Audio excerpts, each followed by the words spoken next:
Aqua is committed to providing safe and reliable water to our customers. That is why we are taking inventory of our system and replacing any lead and galvanized steel service lines at no direct cost to our customers. Your water service line connects your home to the public water main. It is the pipe that brings clean water into your house every day.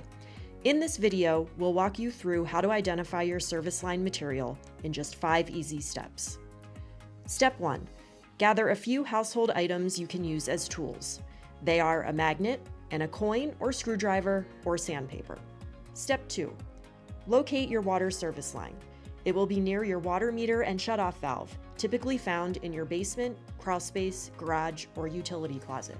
We will be identifying the first section of pipe entering the home. Step 3. Test the service line material.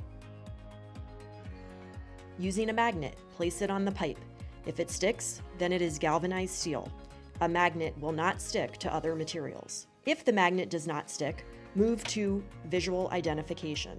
Take a coin, screwdriver, or sandpaper and gently scratch the surface. Lead is dull gray in color, easily scratched, and soft.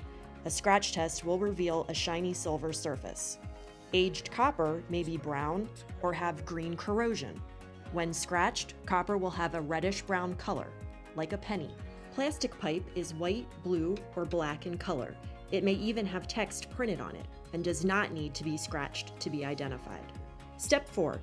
Take a clear photo of the meter and pipe entering the wall with the magnet or scratch visible to document the identification.